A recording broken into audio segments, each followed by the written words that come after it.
Equivalent weight का पिछले video में हम वेट के ज़रिए इक्विवेलेंट वेट का डिटरमाइन किए थे। अब हम वॉल्यूम के ज़रिए इक्विवेलेंट वेट का डिटरमाइन करेंगे। पहले डेफिनेशन बता देते हैं। पिछले वीडियो में हम बोले थे एक मॉलिक्यूल का इक्विवेलेंट मतलब वेट, जितना वेट वो उस मॉलिक्यूल जितना वेट का H प्लस रिप्लेस करेगा, एक वेट का H प्लस जितना मॉलिक्यूल रिप्लेस्ड और एक्सेप्ट करेगा, मतलब क्या एक वेट का H प्लस रिप्लेस कर रहा है और एक वेट का Cl माइनस रिप्लेस कर रहा है। मतलब क्या एक वेट का H प्लस रिप्लेस कर रहा है तो 35.5 का Cl माइनस रिप्लेस कर रहा है और एक्सेप्ट कर रहा है, और 8 वेट का ऑक्सीजन वो रिप्लेस कर रहा है और एक्सेप्ट कर रहा है। जितना वेट का वो उस मॉलिक्यूल करेगा, उस मॉलिक्यूल का इक्विवेलेंट वेट उतना ही होगा। मतलब कि एक कैल्शियम 20 वेट का कैल्शियम एक H प्लस को रिप्लेस कर सकते हैं, सो 20 हो जाएगा कैल्शियम का इक्विवेलेंट वेट। और ऑक्सीजन के जरिए क्या बता सकते हैं, 40 वेट ऑक्सीजन का 40 वेट कैल्शियम और एक्सेप्ट करेगा कितना वेट को, 16 वेट को। सो 8 वेट क्या करेगा, 20 वेट कैल्शियम का 20 वेट कैल्शियम रिप्लेस करेगा 8 वेट ऑक्सीजन को, और 20 वेट कैल्शियम एक वेट H को रिप्लेस कर सकते हैं। 20 वेट कैल्शियम 8 वेट ऑक्सीजन को एक्सेप्ट कर सकते हैं, और 20 वेट कैल्शियम 35.5 वेट कैल्शियम को रिप्लेस कर सकते हैं। सो कैल्शियम का इक्विवेलेंट वेट हो जाएगा 20। इक्विवेलेंट वेट नहीं चेंज होगा, इक्विवेलेंट वेट हो जाएगा 20। ऐसे भी हम वॉल्यूम में जब बोलेंगे, क्या बोलेंगे, जितना वॉल्यूम एक मॉलिक्यूल और एटम का जितना वेट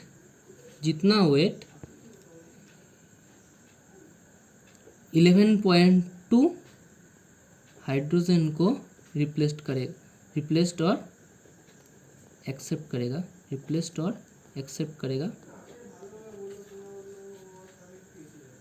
उसका इक्विवेलेंट वेट हो जाएगा उतना।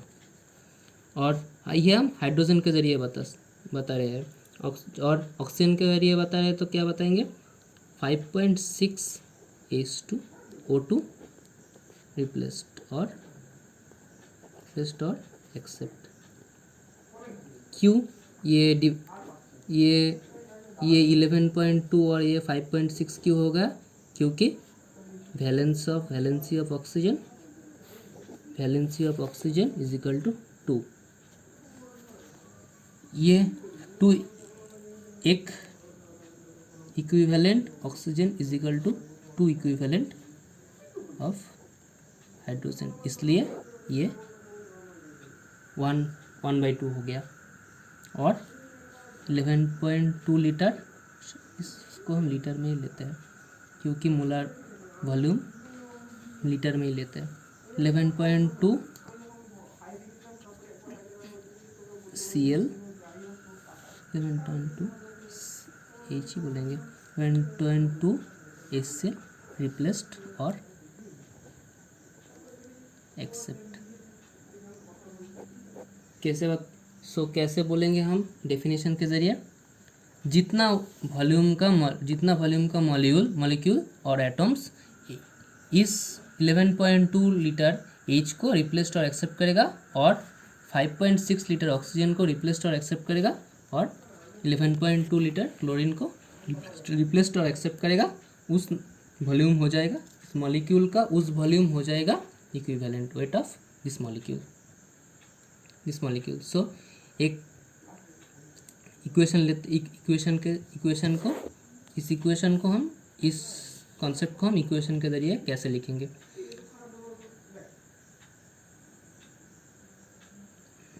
इक्विवेलेंट वेट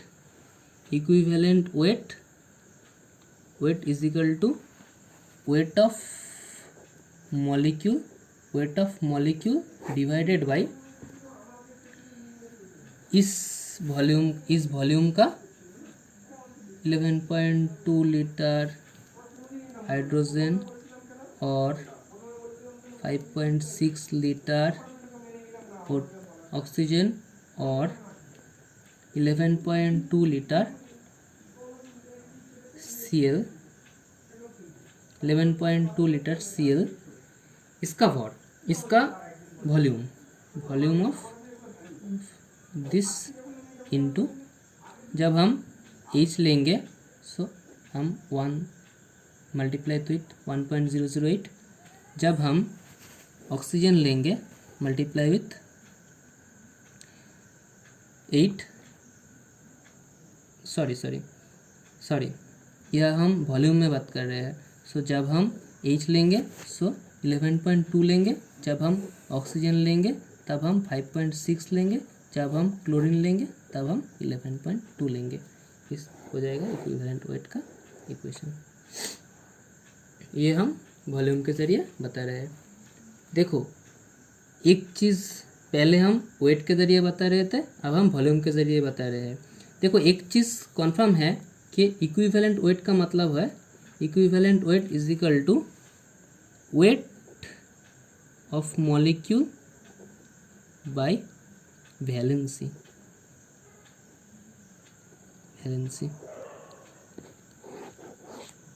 इस इक्वेशन को लो, देखो weight of molecule by volume of 11.2 litre मतलब क्या है H प्लस कितना है 11.2 लीटर में H प्लस कितना है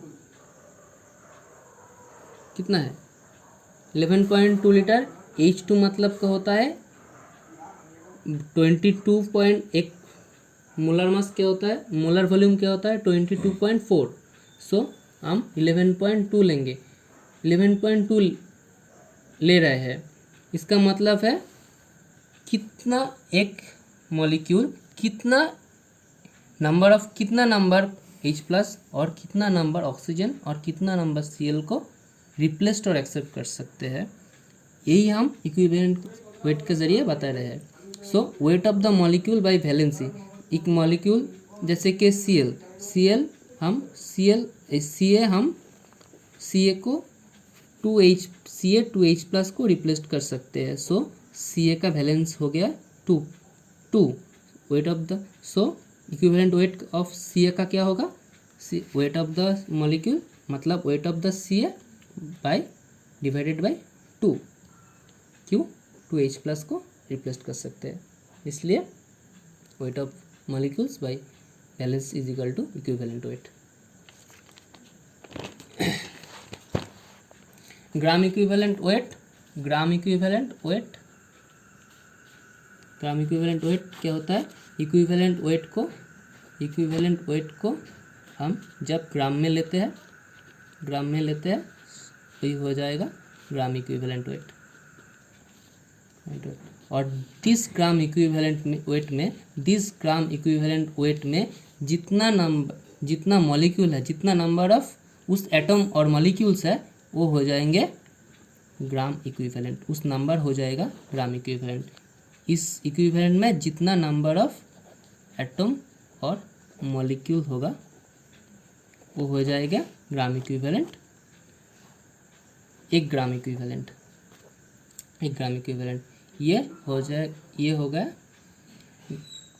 equivalent weight, gram equivalent wait और इक्विवेलेंट वेट, ग्राम इक्विवेलेंट। अब हम वैलेंसी फैक्टर को डिटरमाइन करेंगे। अब हम वैलेंसी फैक्टर को डिटरमाइन करेंगे। वैलेंसी फैक्टर, इस वैलेंसी फैक्टर के लिए कंपाउंड जानना पड़ेगा। हम कंपाउंड में 4 टाइप्स ऑफ कंपाउंड जानते हैं, एक एसिड और एक बेस, एक सॉल्ट, एक रेडॉक्स कपल। Redox couple. जब हम एसिड लेंगे एसिड का वैलेंसी फैक्टर होता है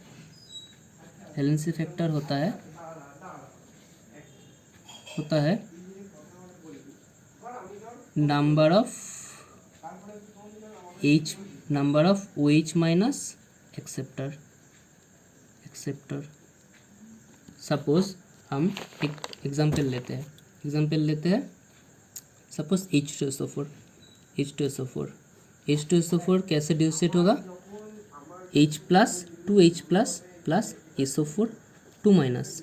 सो कितना H प्लस है? 2H प्लस है। इसका एनायनिक फ्रॉम SO4 2 माइनस है। ये कंपाउंड कितना OH माइनस लेगा? 2 OH माइनस एक्सेप्ट करेगा। क्यों 2H प्लस है, 2H प्लस 2OH माइनस से रिएक्ट करेगा, 2OH माइनस एक्सेप्ट करेगा। सो इसका वैलेंसी क्या होता है? 2 होता है। सो इसके लिए हम क्या बोलेंगे? Equivalent weight is equal to weight of this molecule, मतलब कि मोलर वेट डिवाइडेड बाय, को हम मोलर वेट ही लेते हैं, वेट ऑफ मॉलिक्यूल ले लेंगे, weight molar weight divided by 2 और number of OH minus accepts. ये हो जाएगा एसिड का इक्विवेलेंट वेट। बेस का क्या होगा?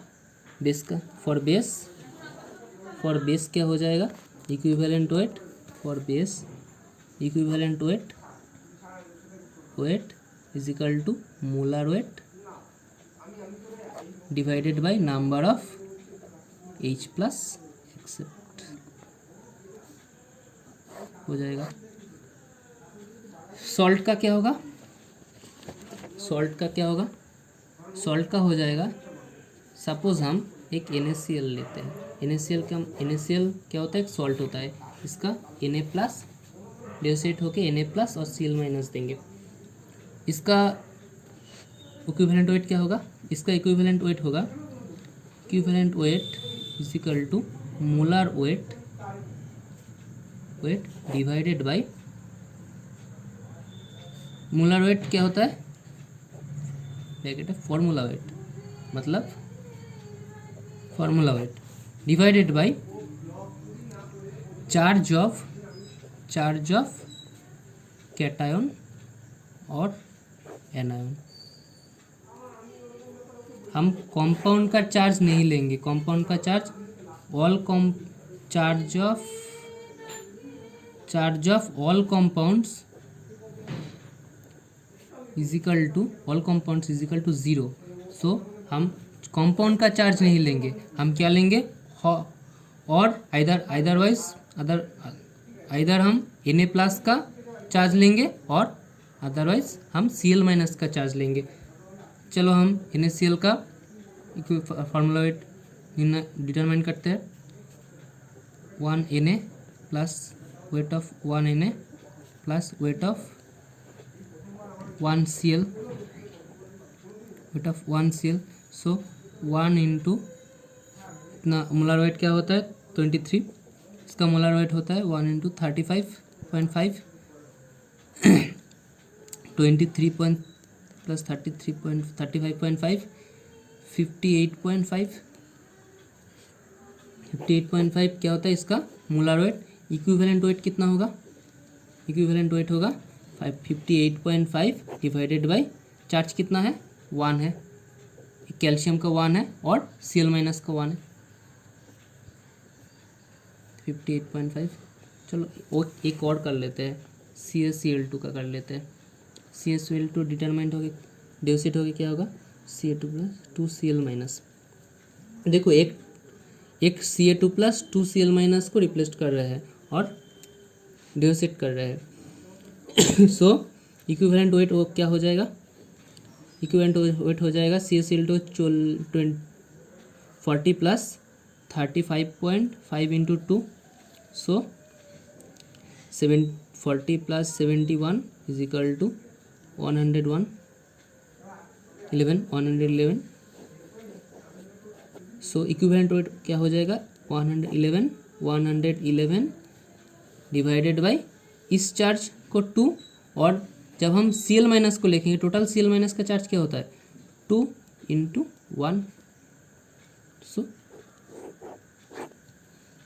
टोटल चार्ज ऑफ कैटायन और एनायन ये हो जाएगा हमारी इक्विवेलेंट वेट ऑफ सॉल्ट का। अब जब हम रेडॉक्स का पेल लेंगे, रेडॉक्स का पेल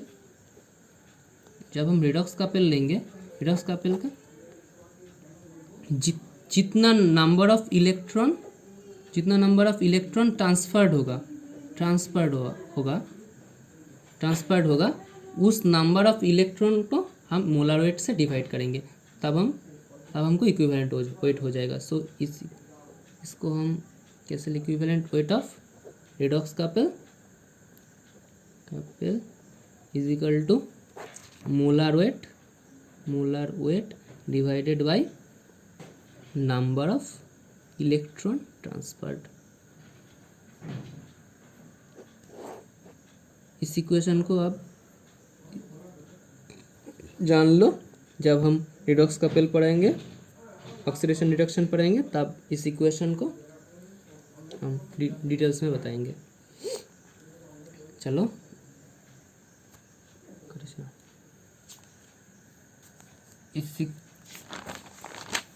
इस इक्वेशन अब हम देखेंगे कि मोलर वेट, सब इक्वेशन में देख रहे हैं कि मोलर वेट का हम जिक्र कर रहे हैं। सो इस मोल और इक्विवेलेंट का डिफरेंस क्या है।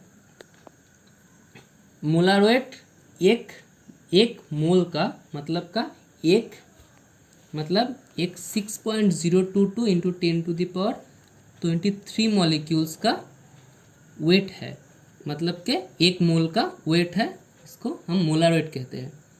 जब मोलर वेट को हम वैलेंस फैक्टर्स के लिए, मोलर वेट को हम डिवाइड करते हैं वैलेंस फैक्टर के लिए। वैलेंस फैक्टर जब हम मोलर वेट को वैलेंस फैक्टर के जरिए डिवाइड करते हैं, तब हमको इक्विवेलेंट वेट आते हैं।